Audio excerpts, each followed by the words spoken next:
Hi there. It's really bright up here in my room, so I'm not going to talk very long.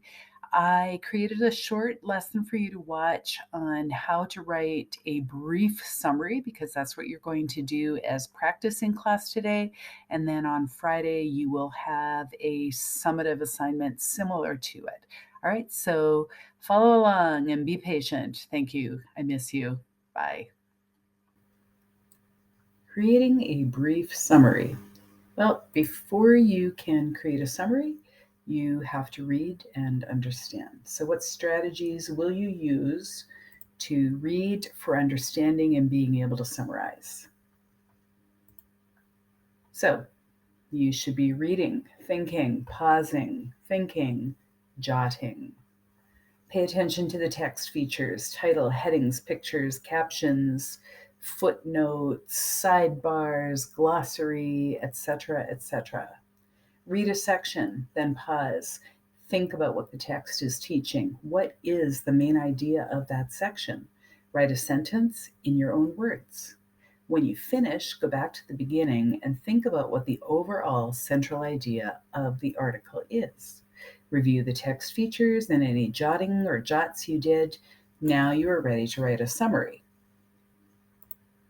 Now, when you create a brief summary, you should ask, what is the author's central idea? That's the overall central idea of the text.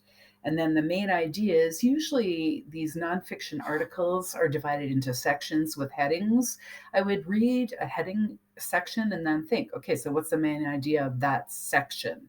And then which main ideas support that central idea? And then put it together in a short paragraph, but a complete paragraph. So always acknowledge the author somewhere in your summary. Either start with the author teaches, according to the author explains, claims, describes, the author begins, ends by, in the article, blah, blah, blah, the author teaches us that. So I don't know if you remember reading this article about Louis Armstrong in Common Lit. I did not ask you to write a summary of it, but I wrote a summary. So I am going to show you how I created that summary because that's what I want you to do today with a different article. So I am going to share that summary with you. This slide presentation will be posted in Google Classroom, and there is a link to my summary just so you can see the outline of it or how I formatted it. Okay, so when you take a look at this document, my summary, I came up with my overall central idea of the article.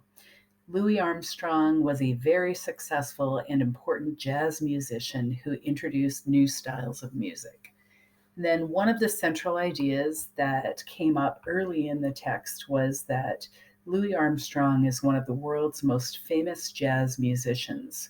Now you'll notice I put that one in quotation marks because I copied it directly from the article.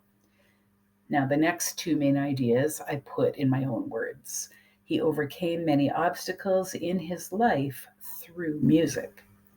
And then his music continues to inspire many people. Okay, so I have my central idea, I have the main ideas.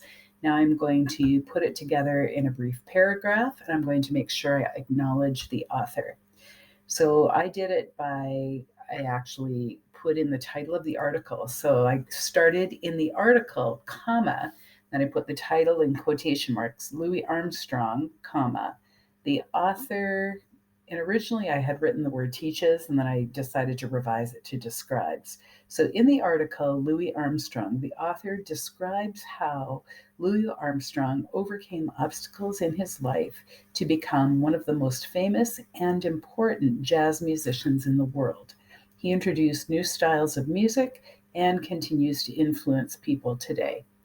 So I took a 3-page article and summarized it succinctly in a paragraph, a well-written, complete paragraph. So not too hard. That's what I know you can do next.